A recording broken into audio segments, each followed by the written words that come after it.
أعوذ بالله من الشيطان الرجيم. بسم الله الرحمن الرحيم. من جاء بالحسنة فله عشر أمثالها ومن جاء بالسيئة فلا يجزى إلا مثلها وهم لا يظلمون. قل إنني هداني ربي إلى صراط مستقيم دينا قيما ملة إبراهيم حنيفا وما كان من المشركين. قل إن صلاتي ونسكي ومحياي ومماتي لله رب العالمين لا شريك له وبذلك أمرت وأنا أول المسلمين. قل أغير الله أبغي ربا وهو رب كل شيء ولا تكسب كل نفس إلا عليها ولا تزر وازرة وزر أخرى ثم إلى ربكم مرجعكم فينبئكم بما كنتم فيه تختلفون. صدق اللہ العظیم. معزز سامعین، بزرگوں، پیارے بھائیوں، سننے والی خواتین، مائیں اور بہنیں، گزشتہ مجلس میں یہ بات عرض کی جا رہی تھی کہ حق جل وعلا نے اپنے کلام پاک کے اندر نیکی کے بدلے کے بارے میں یہ قانون بیان کیا ہے کہ جو ایک نیکی لائے گا اس کو اس کے 10 مثل ثواب دیا جائے گا، اور جو ایک برائی لائے گا اس کو اتنی ہی سزا ہوگی، اور ان پر ظلم نہیں کیا جائے گا. تفسیر روح البیان میں یہ نیکی کی تفضیل کو بیان کرتے ہوئے اور اس کی حکمت کو بیان کرتے ہوئے لکھا کہ حق جل وعلا نے اپنے بندوں پر یہ احسان فرمایا ہے کہ ایک نیکی پر 10 گنا اور برائی میں ایک پر ایک ہی برائی. یہ اللہ تعالیٰ کا احسان ہے تاکہ بندہ مفلس نہ ہو جاوے. کل قیامت کے میدان میں جب بہت سارے حقدار جمع ہو جائیں گے، بندے کے پاس اگر نیکیاں ہوگی تو اگر ایک نیکی پر ایک ہی دی جاتی تو اہل حقوق کو وہ کیا دے گا؟ اللہ تعالیٰ نے احسان کیا کہ ایک کے بدلے میں 10 نیکیاں، ایک تو ایک جو کی تھی اس کی اور 9 زیادہ اللہ کی طرف سے. تو بندوں کے جو مظالم ہیں، جس کسی پر ظلم کیا ہوگا اس کو جو دلایا جائے گا وہ اللہ تعالیٰ نے جو تضعیفات کی ہے، ایک کے بدلے میں 9 جو زیادہ دی ہے اس میں سے دلایا جائے گا. اصل نیکی میں سے نہیں، اصل تو ایک ہے، اس کے سوا جو 9 زیادہ اللہ کی طرف سے وہ یہ تضعیف اللہ کی طرف سے بطور فضل کے ہے، اور ایک کے بدلے میں ایک دینا یہ اللہ کی طرف سے بطور عدل کے ہے، بطور انصاف کے ہے. اور روایت میں آتا ہے، نبی اکرم صلی اللہ علیہ وسلم کا ارشاد ابن کثیر نے بھی نقل کیا، اور صاحب روح البیان نے بھی نقل کیا کہ ویل لمن غلب آحادہ علی اعشارہ، ہلاکت ہے اس آدمی کے لیے جس کے آحاد اس کے اعشار کے اوپر غالب آ جائیں۔ اعشار یعنی نیکیاں، ایک کے اوپر 10 ایک کے بدلے میں 10 ملے گی، وہ اعشار ہے۔ اور آحاد تو ایک گناہ کے بدلے میں ایک نافرمانی کے بدلے میں ایک گناہ۔ تو اللہ کے رسول فرماتے ہیں صلی اللہ علیہ وسلم کہ اس آدمی کے لیے تباہی اور بربادی ہوگی جس کے آحاد یعنی جس کے سیئات اور برائیاں غالب آ گئی اس کے اعشار کے اوپر یعنی نیکیوں کے اوپر۔ اور اعمال کی 6 قسمیں لکھی ہے تفسیر روح البیان میں بھی اور ابن کثیر میں بھی، اور اس کو تو حدیث قرار کہا ہے کہ حدیث میں ہے کہ الاعمال ستۃ، اعمال 6 قسم کے ہوتے ہیں۔ پہلے دو تو موجبتان،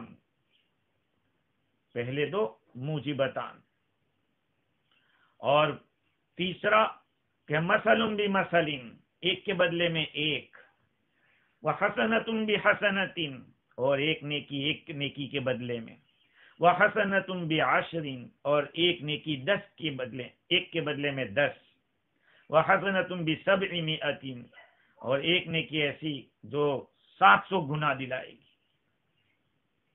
اب اس کی تشریح دیکھیے، موجبتن کے معنی لازم کرنے والی چیز، 2 چیزیں ایسی ہیں جو واجب کر دے گی۔ وہ ایک تو یہ کہ من مات ولا یشرک باللہ شیئا دخل الجنہ، جو آدمی اس حال میں مرا کہ وہ شرک نہیں کرتا تھا تو وہ جنت میں داخل ہوگا، یعنی جنت اس کو واجب کر دی جائے گی۔ اور دوسری چیز ومن مات وهو مشرک باللہ دخل النار، جو مر گیا اس حال میں کہ وہ اللہ کے ساتھ شرک کرتا تھا وہ جہنم میں جائے گا۔ تو یہ 2 چیزیں، یہ 2 عمل تو ایسے ہیں جو واجب کرنے والے ہیں۔ تیسرا عمل تھا مثل بمثل، ایک کے بدلے میں ایک، فرمایا فمن عمل سیئۃ فجزاء سیئۃ مثلها، جو آدمی ایک برائی کرے گا تو اس کو اس کی برائی کا اسی کے بقدر اس جیسے ہی بدلہ دیا جائے گا، ایک کے بدلے میں ایک۔ چوتھا نمبر حسنۃ بحسنۃ، ایک نیکی کے بدلے میں ایک عمل ہے اس کے بدلے میں ایک ہی نیکی لکھی جائے، وہ کیا ہے؟ فمن ہم بحسنۃ حتی تشعر بها نفسه ویعلمها اللہ من قلبه کتبت له حسنہ، جس بندے نے کسی بھلائی کا ارادہ کیا، دل کے اندر قصد کیا ایک نیکی کرنے کا، یہاں تک کہ اس کے نفس نے محسوس کر دیا، جان لیا، اور حق سبحانہ و تعالی اس کے بندے کے دل کو جانتے ہیں کہ اس نے ارادہ کیا ہے، اس ارادے کے اوپر ایک نیکی لکھ دی جاتی ہے۔ وَأَمَّا حَسَنَةٌ بِعَشْرٍ، اور ایک نیکی وہ جو اس کے بدلے میں 10 نیکیاں دی جائے گی۔ وَمَنْ عَمِلَ حَسَنَةً فَلَهُ عَشْرُ أَمْثَالِهَا، جو ایک نیکی کر لے گا اس نیکی پر 10 گنا ثواب ملے گا۔ وَأَمَّا حَسَنَةٌ ب700، اور وہ نیکی جس کے بدلے میں 700 گنا دیا جائے گا، فَالنَّفَقَةُ فِي سَبِيلِ اللَّهِ، تو وہ اللہ کے راستے میں خرچ کرنا، جو اللہ کے راستے میں خرچ کیا جائے گا اس کو 700 گنا دیا جائے گا۔ کنو بر کفے دست نے ہر چہس، کنو بر کفے دست نے ہر چہس، کہ فردہ بدندہ گزی پشت دست، ابھی ہاتھ کی ہتھیلی پر رکھ دے جو کچھ ہے، جو کچھ طاقت ہے اس کو خرچ کر دے، تاکہ کل اپنے ہاتھ کی پشت کو دانتوں کے ذریعے کاٹنا پڑے گا۔ اگر آج نیکیاں نہیں کی ہے تو کل میدان قیامت میں آدمی اپنے ہاتھ کو چباتا چلا جائے گا۔ یہ ہے اللہ سبحانہ و تعالی نے اپنے کلام پاک کے اندر ثواب کو مرتب کیا بندے کے عمل کے لیے، تاکہ بندہ عمل کو نہ چھوڑے اور رغبت کرتا رہے۔ لیکن اتنی بات ضرور یاد رکھیں، وہ یہ ہے کہ یہ جو اللہ رب العزت نے ثواب بیان کیے ہیں یا حضور اکرم صلی اللہ علیہ وسلم نے اپنی حدیثوں کے اندر جو باتیں بیان فرمائی ہے، اس کا ثواب، نفل چیزوں کا ثواب جو بیان کیا گیا وہ سنت موقدہ نمازوں سے نہیں بڑھ جائے گا۔ مثال کے طور پر حدیث شریف میں آیا ہے کہ جو آدمی مغرب اور عشاء کے بیچ میں 6 رکعت پڑھ لے گا، اللہ تعالیٰ اس کے لیے 12 سال کی عبادت کو لکھ دیں گے۔ جو آدمی چاش کی 12 رکعت پڑھے گا، اللہ تعالیٰ اس کے لیے جنت میں سونے کا ایک گھر بنائیں گے۔ لیکن یہ یاد رکھیں، یہ اللہ تعالیٰ کی طرف سے ثواب دیا جا رہا ہے، لیکن اس کے مقابلے میں جو سنن موقدہ ہے، مغرب کی 2 رکعت جو سنت موقدہ ہے، اس کی قیمت اس سے زیادہ ہے، جو 6 رکعت پڑھتے اس سے زیادہ ہے۔ اس لیے یوں نہ سمجھا جائے کہ ہم یہ نفلوں کے اوپر دھیان دیں اور فرضوں کو چھوڑ دیں۔ فرضوں کا مقام بہت اونچا ہے، اور سنن موقدہ جو ہے اس کو بھی اسی لیے مقرر کیا گیا کہ فرائض کی کمی کو مکمل کیا جائے، اور نوافل جو ہیں وہ سنتوں کی کمی کو پورا کرنے کے لیے مقرر کی گئی۔ الغرض شریعت کے اندر یہ جو فرض، واجب، سنت موقدہ، نفل، یہ جو درجات ہے، اس میں فرض کا درجہ تو سب سے اونچا ہے، پھر واجب کا درجہ ہے، پھر سنن موقدہ۔ فجر کی پہلی جو 2 رکعت سنتیں ہیں وہ حضور اکرم صلی اللہ علیہ وسلم سے کبھی چھوڑنا ثابت نہیں ہے، وہ سب سنتوں کے اندر سب سے زیادہ موقد ہے۔ خیر، تو کوئی آدمی یہ سوچ لے کہ جیسے کہ حرم شریف میں 1 نماز پڑھنے سے 1,00,000 نماز کا ثواب ملتا ہے، تو سوچ لے کہ چلو کچھ دنوں کے لیے پڑھ لیں گے تو ساری یہ کافی ہو جائے گی۔ بھائی وہ فضیلت کی چیز ہے، لیکن جو فرض چھوٹے ہوئے ہیں، جن کی قضا باقی، وہ تو کرنی پڑے گی۔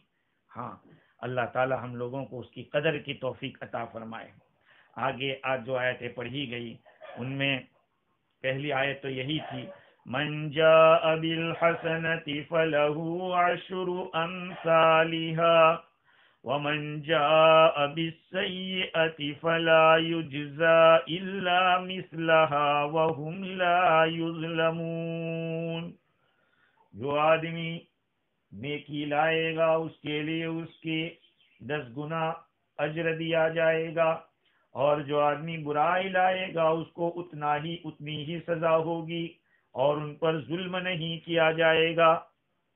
آگے اللہ تعالیٰ فرماتے ہیں، قل اننی ہدانی ربی الی صراط مستقیم دینا قیما ملت ابراہیم حنیفا وما کان من المشرکین۔ آپ فرما دیجئے کہ مجھ کو میرے رب نے ایک سیدھا راستہ بتلایا ہے، کہ وہ ایک ایسا دین ہے جو مستحکم ہے، بالکل مضبوط ہے، ابراہیم علیہ السلام کا طریقہ ہے جس میں ذرا برابر کجی نہیں، وما کان من المشرکین، اور حضرت ابراہیم علیہ السلام شرک کرنے والوں میں سے نہیں تھے۔ یہ سورہ انعام کی آخری آیت ہے۔ اس سے پہلے جیسے کہ امام رازی نے لکھا ہے، حضور اکرم صلی اللہ علیہ وسلم کو دلائل توحید بتائے، اور جو شرک کرنے والے تھے ان کے دلائل کا رد کیا، اور توحید کو ثابت کرنے میں خوب مضبوطی سے قضاء و قدر کے مسئلے کو ثابت کرنے میں مضبوط دلائل بیان کیے۔ زمانے جاہلیت کے لوگ جو غلط باتوں کے اندر تھے اس کا رد کیا۔ اللہ تعالیٰ اس سورت کو ختم کر رہے ہیں ان الفاظ سے، قل، اے نبی آپ بتلا دو، فرما دو ان کو، اننی ہدانی ربی الی صراط مستقیم، مجھے میرے رب نے ایک سیدھا راستہ بتایا ہے۔ کیا مطلب؟ اشارہ اس بات کی طرف ہے کہ تمہاری طرح میرا جو دین ہے وہ اپنے خیالات سے تیار کیا ہوا نہیں ہے، باپ داداؤں کی رسم و رواج سے بھرا ہوا اور ملا ہوا نہیں ہے کہ میں اپنے باپ دادا کے طریقے کو دیکھ کر تم لوگوں کو بتا رہا ہوں، نہیں، بلکہ میرے رب نے مجھے یہ راستہ بتایا ہے۔ اور لفظ رب، اللہ تعالیٰ رب ہے، تربیت کرنے والا، اشارہ اس بات کی طرف ہے کہ یہ راستہ بتانا یہ شان ربوبیت کا تقاضا ہے، وہ میرا رب ہے اور اس کی شان ربوبیت سے مجھے صحیح راستہ بتائے۔ بھائی جو تربیت کرنے والا ہے اس کو تو کیا چاہیے، وہ صحیح راستہ ہی بتائے گا۔ اگر تم چاہتے ہو اس کی ہدایت کے سامان تمہارے لیے بھی موجود ہے، آ جائیے۔ اننی ہدانی ربی الی صراط مستقیم، مجھے اللہ تعالیٰ نے سیدھے راستے کی طرف رہنمائی کی ہے۔ دینا قیما ملت ابراہیم حنیفا، وہ ایک ایسا دین ہے جو بالکل سیدھا ہے۔ پہلے بھی مستقیم کا لفظ آیا ہے اور یہاں قیمن کا لفظ آیا، بعضوں نے اس کو قیمن بھی پڑھا ہے۔ اس کا مطلب یہ ہے کہ قائم رہنے والا ایک ایسا دین جو مستحکم ہے، اتنا مضبوط ہے کہ جو ہمیشہ ہمیش باقی رہے گا، مستحکم ہے۔ قیمن، یہ دین مستحکم ہے جو اللہ کی طرف سے آئی ہوئی مضبوط بنیادوں پر قائم ہے۔ کسی شخص کے خیالات یا کسی نے اسٹوریاں بیان کی ہو، ایسا نہیں ہے۔ آج دنیا کے مذاہب کے اندر اسٹوریاں ہوتی ہیں، کوئی نیا دین اور مذہب بھی نہیں، یہ بھی بتا دیا، اس لیے کہ تو ملت ابراہیم علیہ السلام کی ملت ہے۔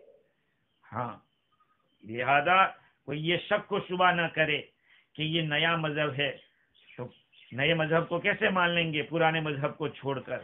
تو اللہ تعالیٰ نے بتایا کہ ملت ابراہیم، یہ تو حضرت ابراہیم علیہ السلام کی ملت ہے۔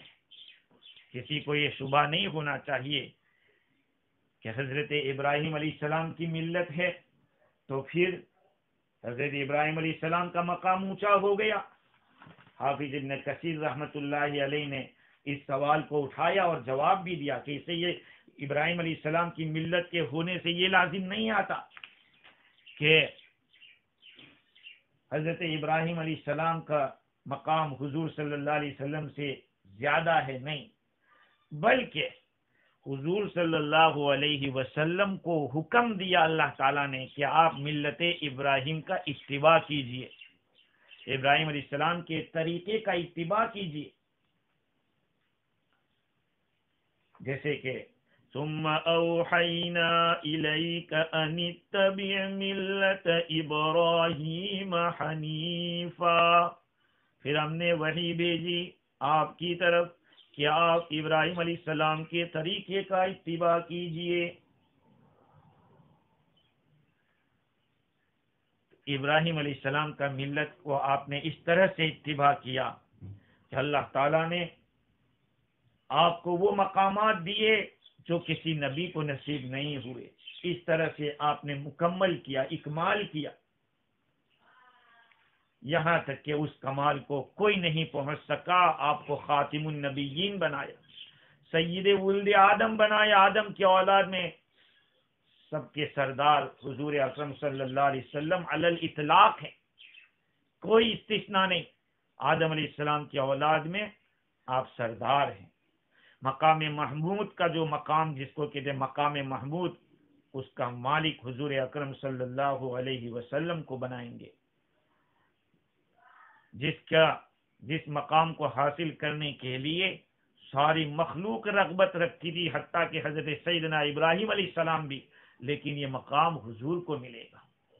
اسی لیے حضور اکرم صلی اللہ علیہ وسلم بقول ابن ابزہ، وہ اپنے والد سے روایت کرتے ہیں، آپ صلی اللہ علیہ وسلم جب صبح کرتے تو یہ دعا پڑھتے تھے، اصبحنا علی ملت الاسلام وکلمت الاخلاص ودین نبینا محمد وملت ابینا ابراہیم حنیفا وما کان من المشرکین۔ ہم نے ملت اسلام پر صبح کی ہے، اخلاص کے کلمے پر صبح کی ہے، اور محمد کے دین صلی اللہ علیہ وسلم کے دین پر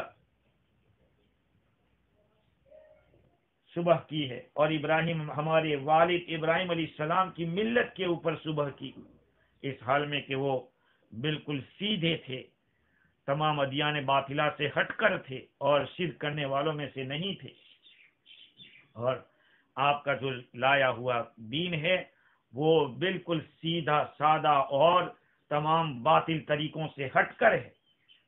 اسی لیے حضرت عائشہ رضی اللہ، دیکھیے اسلام کے اندر کتنی لچک ہے، ایسا نہیں ہے کہ بالکل خشک پنا ہے۔ اس بات کو بیان کرتے ہوئے ابن کثیر رحمۃ اللہ علیہ نے لکھا، حضرت عروہ حضرت عائشہ رضی اللہ تعالیٰ عنہ کی روایت نقل کرتے ہیں کہ آپ رضی اللہ عنہ نے فرمایا کہ آپ صلی اللہ علیہ وسلم نے وضع رسول اللہ صلی اللہ علیہ وسلم، حضور نے میری ٹھڈی کو اپنے کندھے پر رکھا۔ حضرت عائشہ رضی اللہ تعالیٰ عنہ کی ٹھڈی حضور صلی اللہ علیہ وسلم کے کندھے کے اوپر رکھی، کیوں؟ لِأَنظُرَ إِلَى زَفْنِ الْحَبْشَةِ، حبشہ کے جو بچے کھیل رہے تھے اس کھیل کو دیکھنے کے لیے۔ فَحَتَّى كُنْتُ الَّتِي مَلَلْتُ فَانْصَرَفْتُ عَنْهُ، میں جب تھک گئی، اکتا گئی دیکھ دیکھ کر، تو پھر میں وہاں سے واپس آ گئی۔ حضرت علماء فرماتے ہیں کہ حضرت عائشہ رضی اللہ تعالیٰ عنہ نے اس وقت فرمایا کہ رسول اللہ صلی اللہ علیہ وسلم نے فرمایا کہ یہ بات معلوم ہونی چاہیے، یہ جب آپ نے دیکھا بچوں کے کھیل کو تو آپ نے کیا فرمایا کہ لِتَعْلَمِ الْيَهُودِ أَنَّ فِي دِينِنَا فُسْحَةً إِنِّي أُرْسِلْتُ بِحَنِيفِيَّةٍ سَمْحَةٍ، یہود کو معلوم ہونا چاہیے کہ ہمارے دین میں بہت ہی وسعت ہے، کشادگی ہے، اور میں ایک سیدھا سادہ حنیفیت والا مذہب اور ملت لے کر، دین لے کر آیا ہوں، بھیجا گیا ہوں۔ تو اس آیت کریمہ کے اندر فرمایا کہ مجھے اللہ تعالیٰ نے ہدایت دی ہے، راستہ بتایا ہے جو سیدھا ہے، ایک ایسا دین ہے جو صحیح بھی ہے، مستحکم بھی ہے، اور ملت ابراہیمی ہے جو کہ تمام ادیان باطلہ سے ہٹ کر، حنیف کے ایک معنی ہے ادیان باطلہ سے ہٹ کر بالکل سیدھا ایک، اور ایک یہ بھی ہے کہ ایسا مذہب جس میں خالص اللہ تعالیٰ کی عبادت کی جاتی ہو۔ حنیف کا ایک معنی یہ بھی لکھا ہے، تقریباً علامہ آلوسی نے لکھا ہے وَمَا كَانَ مِنَ الْمُشْرِكِينَ، حضرت ابراہیم علیہ السلام شرک کرنے والوں میں سے نہیں تھے۔ یہ لفظ لا کر، وَمَا كَانَ مِنَ الْمُشْرِكِينَ کا لفظ لا کر اشارہ کر دیا، سارے مذہب والوں کا رد کر دیا جو یہ کہہ رہے تھے کہ حضرت ابراہیم علیہ السلام تو ہمارے طریقے کا وہ تھے۔ سیدنا ابراہیم علیہ السلام کا خصوصی طور پر نام اس لیے لیا گیا کہ دنیا کے ہر مذہب والے ان کی عظمت اور ان کی امامت کے قائل تھے۔ قرآن مجید میں اللہ تعالیٰ نے وعدہ کیا تھا انی جاعلک للناس اماما، میں آپ کو امام بناؤں گا، لوگوں کے لیے امام بنائیں گے۔ تو تمام مذہب والے، چاہے یہودیت ہو، چاہے نصرانیت ہو، چاہے ہندوازم ہو، سارے لوگ ابراہیم علیہ السلام کو مانتے ہیں اور ان کی عزت کرتے ہیں۔ مشرکین عرب بھی آپس میں کتنے ہی مختلف رہے ہو، مگر ابراہیم علیہ السلام کی بزرگی اور امامت پر سب متفق تھے، اور یہی وہ مقام امامت ہے جو اللہ تعالیٰ نے خصوصی نام کے طور پر ابراہیم علیہ السلام کو دیا تھا، جیسے میں نے آیت پڑھی۔ تو ہر فرقہ یہ کوشش کرتا تھا کہ ہم دین ابراہیم پر قائم ہیں، ہمارا مذہب ہی ملت ابراہیمی ہے، یہ کہتے تھے۔ ان کے اس مغالطے کو دور کرنے کے لیے اللہ رب العزت نے اوپنلی فرما دیا وما کان من المشرکین، وہ تو ان کی ملت تو تمام ادیان باطلہ سے ہٹ کر تھی، اخلاص سے بھرپور تھی، اور وہ شرک سے پرہیز کرنے والے، غیر اللہ کی عبادت سے دور رہنے والے اور شرک سے نفرت کرنے والے تھے، اور یہی ان کا سب سے بڑا شاہکار ہے۔ مولانا مفتی شفیع صاحب رحمۃ اللہ علیہ فرماتے ہیں کہ تم لوگ جب کہ شرک میں مبتلا ہو گئے تو یہود نے کیا کیا؟ حضرت عزیر علیہ السلام کو، نصارہ نے کیا حضرت عیسیٰ علیہ السلام کو، مشرکین عرب نے کیا ہزاروں پتھروں کو خدا کا شریک بنا دیا۔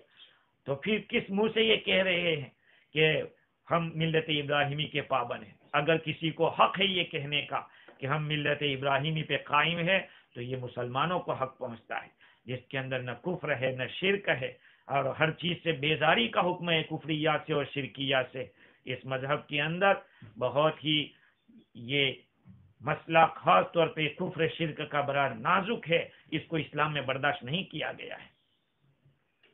وما کان من المشرکین، اس لفظ کے ذریعے ان لوگوں کا رد کر دیا گیا جو اس بات کے قائل تھے کہ حضرت ابراہیم علیہ السلام ان لوگوں کی ملت کے اوپر تھے۔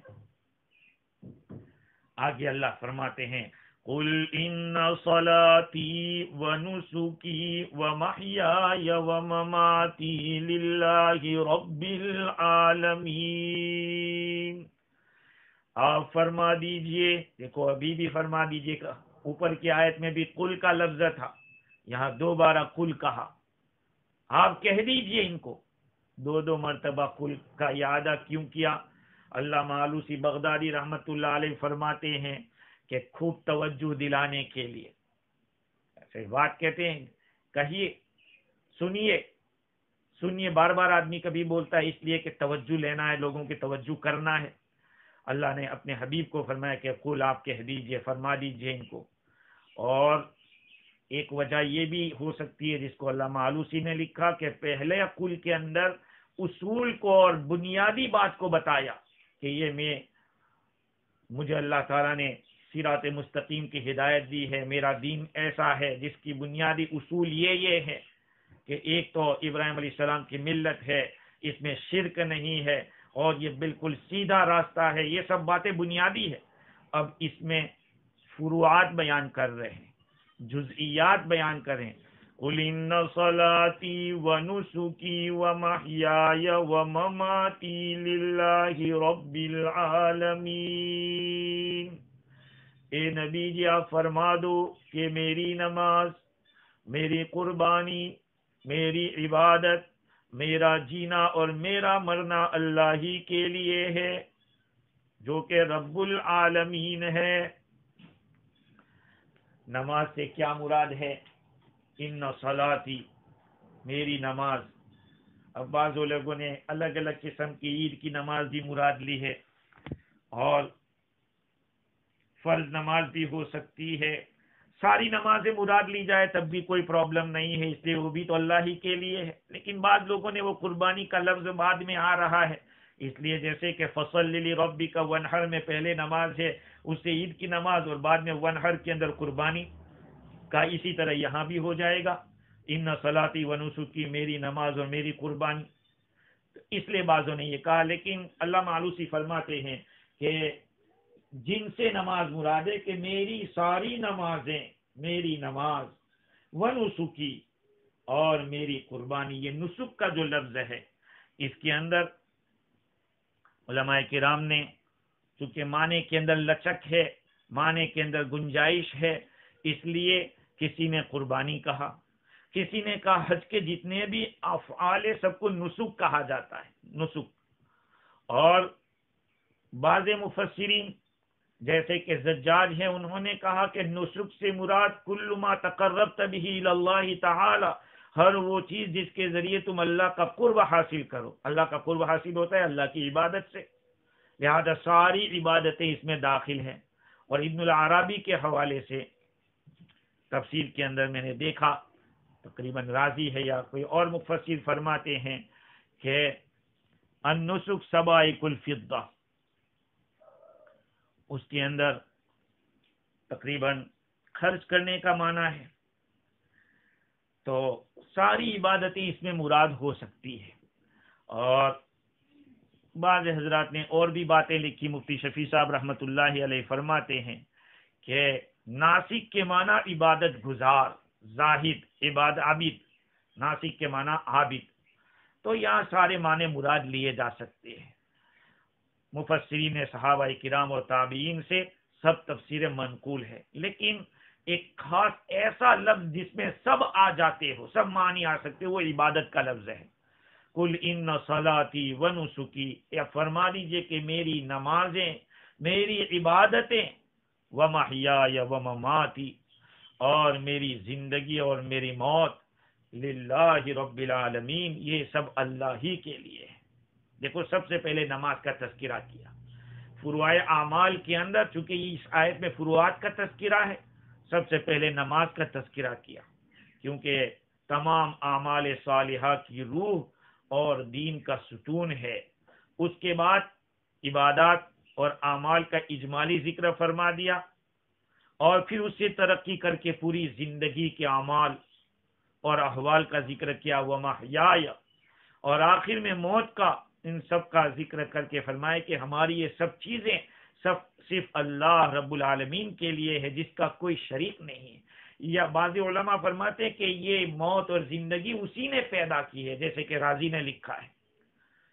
اور یہی ایمان کامل اور اخلاص کامل کا نتیجہ ہے کہ انسان اپنی زندگی کے ہر حال میں، ہر کام میں اس بات کو پیش نظر رکھے، میرا اور تمام جہاں کا ایک ہی رب ہے اللہ، میں اس کا بندہ ہوں، اور ہر وقت اس کی نظر میں یہ بات ہو کہ میرا قلب، دماغ، آنکھ، کان، زبان، ہاتھ، پیر، قلم، قدم سب اس کی مرضی کے خلاف نہیں اٹھنا چاہیے. ہاں، ہر وقت اگر آدمی یہ دیکھے کہ میرا رب مجھے دیکھ رہا ہے، جس کے لیے میرا جینا مرنا ہے، جس کے لیے میری عبادتیں ہیں، جس کے لیے میری نمازیں ہیں، اگر یہ اللہ مراقبہ مجھے بھی اور آپ کو بھی عطا فرما دے، دل و دماغ کے اندر یہ چیز مستحضر رہے، تو انسان کامل انسان بن سکتا ہے. گناہ اور معصیت اور جرائم اس کے قریب بھی پھٹک نہیں سکتے. اسی لیے مفتی شفیع صاحب رحمۃ اللہ علیہ نے تفسیر در منصور کے حوالے سے اسی آیت کریمہ کے تحت ایک روایت جو نقل کی ہے اس کو پیش کیا. حضرت ابو موسیٰ اشعری رضی اللہ تعالیٰ عنہ فرمایا کرتے تھے، میرا دل چاہتا ہے کہ ہر مسلمان اس آیت کو بار بار پڑھا کرے اور اس کو وظیفہ زندگی بنا لے. ان صلاتی و نسکی و محیای و مماتی للہ رب العالمین. یہ قربانی کے وقت تو پڑھا جاتا ہے، حدیث سے ثابت ہے، آپ صلی اللہ علیہ وسلم نے صرف بسم اللہ اللہ اکبر پڑھ کر بھی ذبح کیا ہے. وہیں یہ آیات انی وجہت وجہی للذی فطر السماوات جو سورہ اسی انعام میں ہی اوپر پہلے گزر چکی ہے، اس کے ساتھ یہ آیت بھی ان صلاتی و نسکی و محیای و مماتی للہ رب العالمین. اس کو اللہ تعالیٰ ہمیں مستحضر رکھنے کی توفیق دے اور اس کا ترجمہ بھی دماغ میں رکھیں. اللہ تعالیٰ نے اپنے حبیب کو حکم دیا کہ آپ فرما دو ان صلاتی میری نماز، و نسکی میری عبادت، میرا جینا، و محیای و مماتی میرا جینا میرا مرنا اللہ ہی کے لیے جو رب العالمین ہے. اس آیت میں نماز اور تمام عبادتیں یہ اللہ کا ہونا یہ تو ظاہر بات ہے، لیکن مرنا اور جینا اللہ کا ہے یہ تو سمجھ میں آتا ہے، لیکن مرنا اور جینا اللہ کے لیے ہونا اس کا کیا مطلب؟ ایک مطلب تو میں نے جیسے عرض کیا، جیسے امام رازی رحمۃ اللہ علیہ نے لکھا کہ موت اور زندگی یہ اللہ کی پیدا کی ہوئی ہے، اور ایک مطلب یہ بھی ہو سکتا ہے کہ میری موت اور میری زندگی اللہ ہی کے قبضے قدرت میں ہے، تو پھر زندگی کے اعمال و عبادات بھی اسی کے لیے ہونا لازم ہے. جو بھائی کوئی آدمی کسی سے عشق کرتا ہے، محبت کرتا ہے، تو کیسے کیسے گنگناتا کہتا ہے میرا جینا مرنا تیرے لیے، تو مطلب یہ کہ کچھ کما رہا ہوں، کر رہا ہوں، جو کچھ بھی وہ سب تیرے لیے کر رہا ہوں. جب بندہ اللہ سے کہتا ہے کہ میرا جینا اور مرنا یہ آپ کے قبضے میں ہے، آپ ہی کے لیے ہے، تو پھر ظاہری بات ہے کہ عبادتیں اور اعمال بھی اسی کے لیے ہونا چاہیے. یہ معنی بھی ہو سکتے ہیں جتنے اعمال زندگی سے وابستہ ہیں وہ بھی صرف اللہ کے لیے ہیں، جیسے نماز، روزہ اور لوگوں کے ساتھ معاملات کے حقوق، فرائض وغیرہ، اور جو اعمال موت سے متعلق ہے یعنی وصیت کرنا اور اپنے بعد کے لیے جو ہر انسان کوئی نظام چاہتا اور سوچتا ہے وہ سب رب العالمین کے لیے اسی کے احکام کے تابع ہے. وَبِذَلِكَ أُمِرْتُ وَأَنَا أَوَّلُ الْمُسْلِمِينَ وَبِذَلِكَ، اور مجھے اسی کا حکم دیا گیا، توحید ہی کا مجھے حکم دیا گیا ہے. بھائی ان صلاتی و نسکی و محیای و مماتی للہ رب العالمین سے مکمل توحید ثابت ہو رہی ہے، ایک اللہ ہی کے لیے جو کچھ کرنا ہے یہ توحید ہے. اسی لیے راضی نے لکھا کہ وَبِذَلِكَ أُمِرْتُ، اور اسی کا مجھے حکم دیا گیا ہے، اسی کا یعنی توحید ہی کا. أُمِرْتُ وَأَنَا أَوَّلُ الْمُسْلِمِينَ، اور مجھے حکم دیا گیا، مجھے اسی کا حکم دیا گیا اور میں پہلا مسلمان ہوں، مسلمانوں میں میں پہلا ہوں. کیا مطلب مسلمانوں میں میں پہلا ہوں؟ اس کو بیان کرتے ہوئے تفسیر قرطبی کے اندر لکھا ہے کہ حضور اکرم صلی اللہ علیہ وسلم کو اس سے پہلے کہا گیا کہ آپ فرمائیے اس طرح وَبِذَلِكَ أُمِرْتُ وَأَنَا أَوَّلُ الْمُسْلِمِينَ، یہ بھی اسی کے اندر داخل ہے. اس کے 3 مطلب بتلائے ہیں. ایک تو یہ کہ سب سے پہلے اگر اللہ تعالیٰ نے پیدا کیا ہے تو حضور اکرم صلی اللہ علیہ وسلم کو کہ نور کو پیدا کیا، جیسے کہ مخلوق کے اندر حضور اکرم صلی اللہ علیہ وسلم کے نور کو پیدا کیا، اور سارے نبیوں سے اللہ تعالیٰ نے بعد میں گواہی بھی دی اور میثاق بھی لیا، عہد بھی لیا۔ وَإِذْ أَخَذْنَا مِنَ النَّبِيِّينَ مِيثَاقًا وَمِنْكُم وَمِن نُوحٍ وَإِبْرَاهِيمَ وَمُوسَىٰ وَعِيسَىٰ ابْنِ مَرْيَمَ۔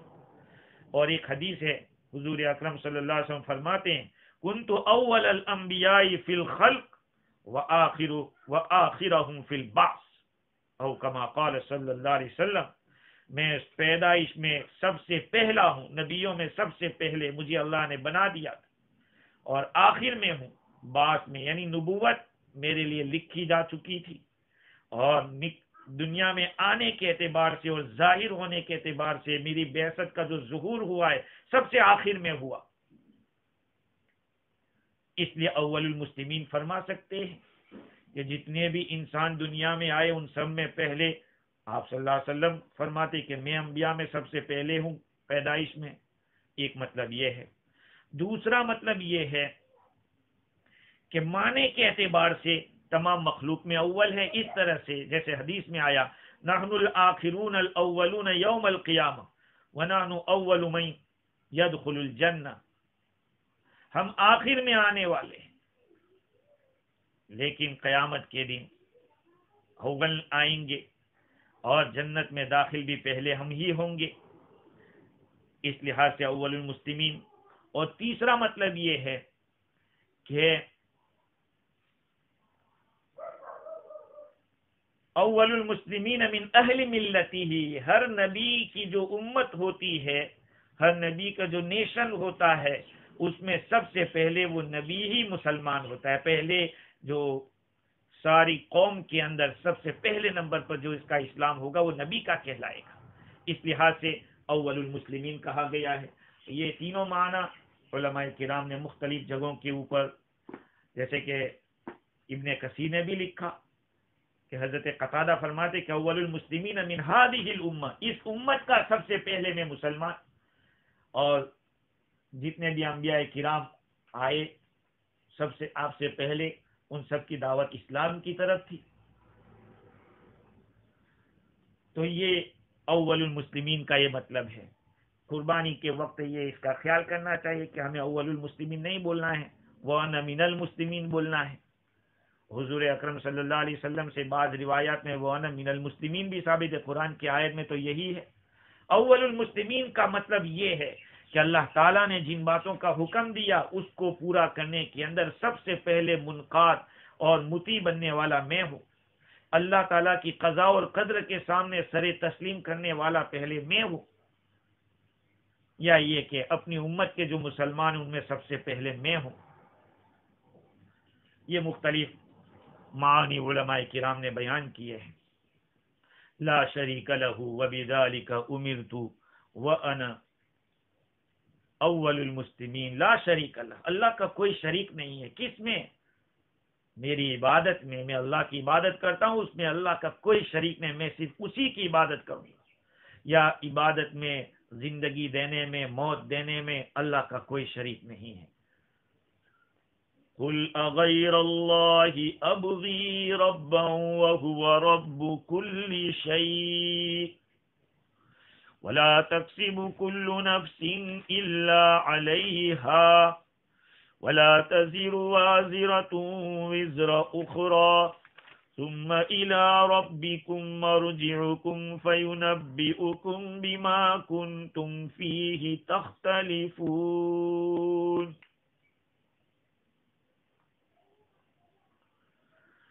اللہ تعالیٰ فرماتے ہیں کہ آپ فرما دیجئے، پھر یہ تیسری مرتبہ، یعنی توحید اور اسلام کی حقیقت تمہارے سامنے آ گئی، تو اب اللہ تعالیٰ فرماتے کہ ان کو بتلا دو، ان کو کہہ دو، غیر اللہ ابغی ربا وہو رب کل شیء، کیا میں اللہ تعالی کے سوا کسی اور کو رب بنانے کے لیے تلاش کروں،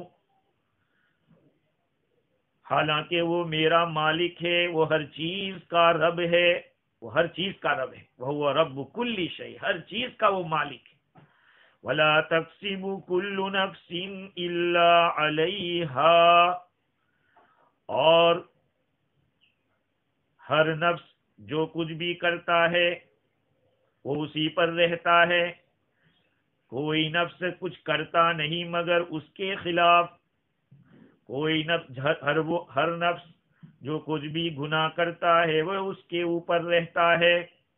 ولا تزر وازرۃ وزر اخرى، اور کوئی بوجھ اٹھانے والا دوسرے کا بوجھ نہیں اٹھائے گا۔ ثم الى ربكم مرجعكم فينبئكم بما كنتم فيه تختلفون، پھر تمہارے رب ہی کے پاس سب کو لوٹنا ہے، پھر وہ تم کو باخبر کرے گا ان اعمال سے ان کے بارے میں جس میں تم جھگڑا کرتے تھے، تم اختلاف کرتے تھے، جس بات میں تم اختلاف کرتے تھے اللہ تعالیٰ بتلا دے گا۔ اس آیت کریمہ میں اللہ تعالیٰ نے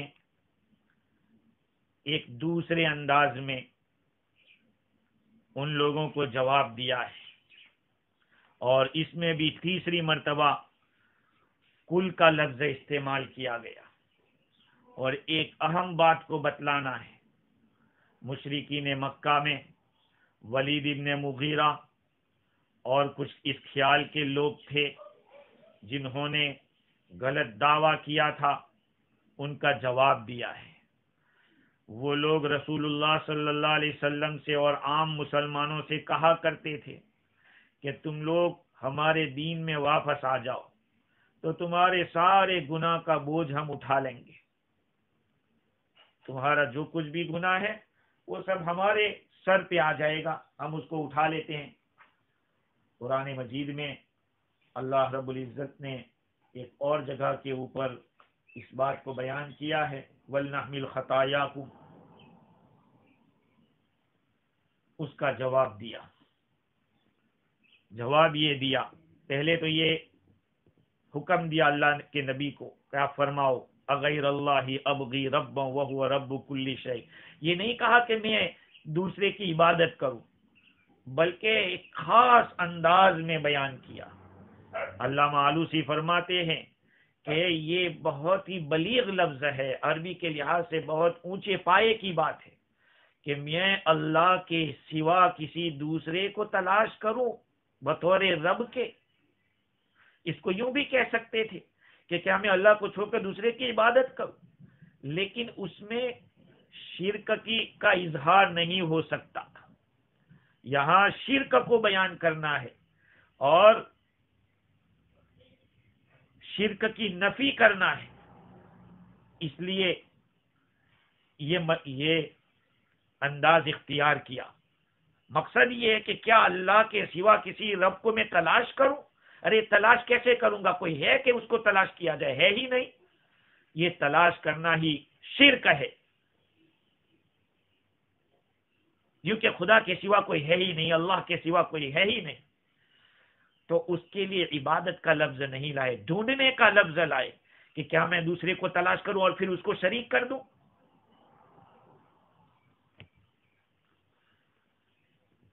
حالانکہ وہ سارے جہاں اور ساری کائنات کا رب ہے۔ اس گمراہی کی مجھ سے امید مت رکھنا۔ باقی تمہارا یہ کہنا کہ ہم تمہارے گناہ کا بار اٹھائیں گے، بوجھ اٹھا لیں گے، یہ خود حماقت اور بے وقوفی ہے۔ گناہ تو جو شخص کرے گا اسی کے نامہ اعمال میں لکھا جائے گا اور وہی اس کی سزا کا مستحق ہوگا۔ تمہارے اس کہنے سے وہ گناہ تمہاری طرف کیسے منتقل ہو سکتا ہے؟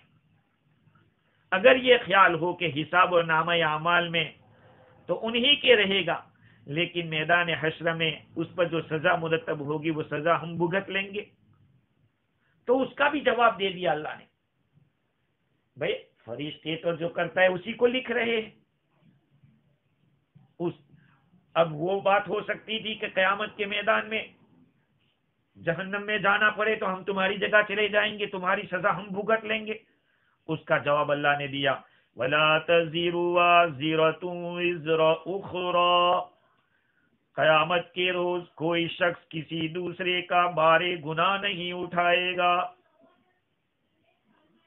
اس آیت نے مشرکین کے بےہودہ قول کا جواب تو دے ہی دیا، لیکن مسلمانوں کو بھی بتلا دیا کہ یاد رکھنا، قیامت کے معاملے کو دنیا پہ قیاس مت کرنا۔ یہاں کیا ہوتا ہے، 4-5 آدمی نے مل کے کسی کا مرڈر کیا، اور مرڈر کر کے ایک بھائی نے کہا کہ بھائی میں نے کیا ہے، سب تو بری ہے، چھوٹ گئے۔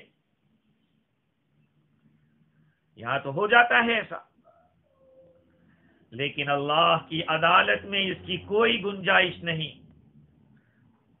ایک آدمی سر پہ لے لے تو سب چھوٹ جاتے ہیں، دنیا میں ہوتا ہے یہ سب۔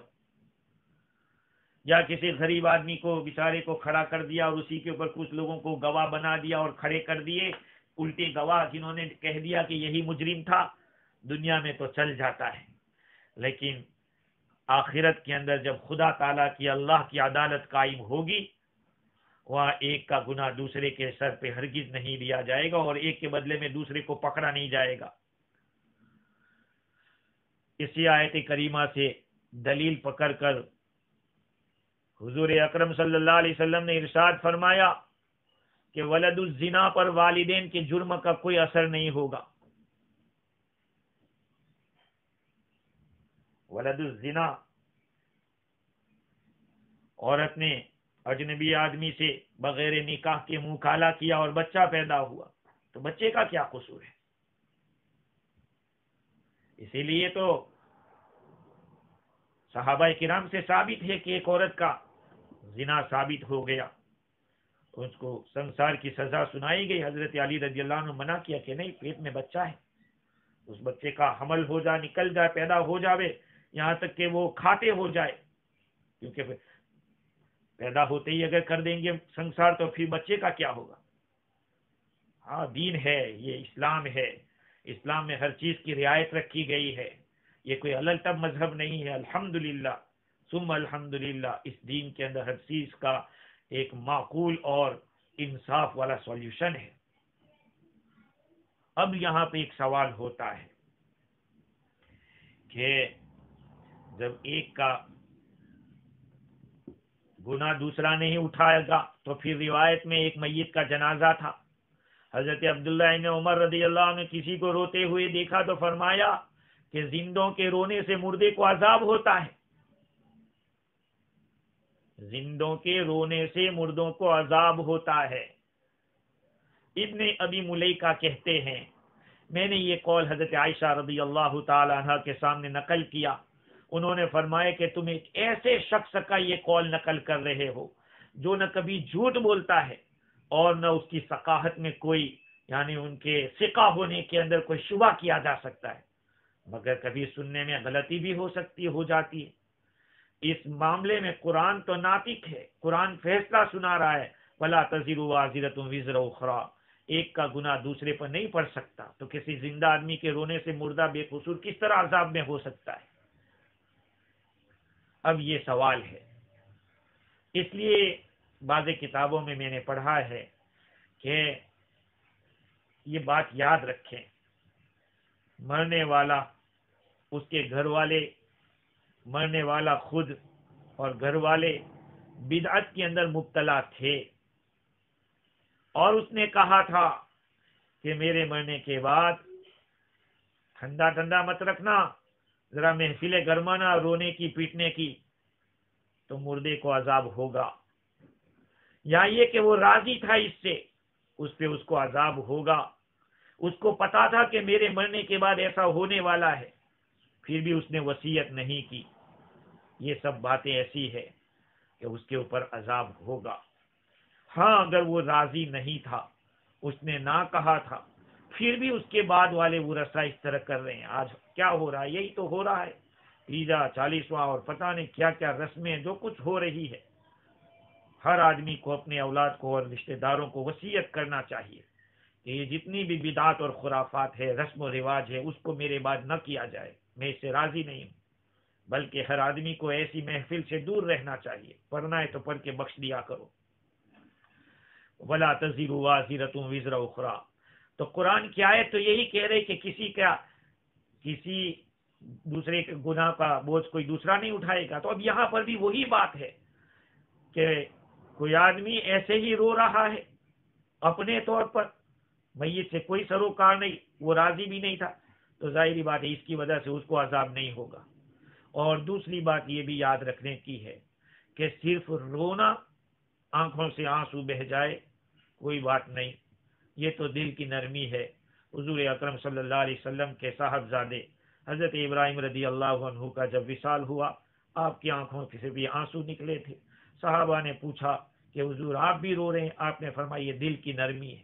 تو دل کی نرمی کی وجہ ہی سے تو آنکھوں سے آنسو نکلتے ہیں، لیکن روتے روتے اناپ شناپ باتیں کرنا جو اللہ کی شان کے خلاف ہو، اور ایک قسم کا واویلا ہو اور کمپلین ہو اللہ کے بارے میں، تو اس کی اجازت نہیں ہے۔ آنکھوں سے آنسو بہے تو کوئی بات نہیں ہے، ایسے رونے سے کوئی عذاب نہیں ہوگا۔ ہاں آنسو تو بہیں گے لیکن بکواس نہیں ہونا چاہیے۔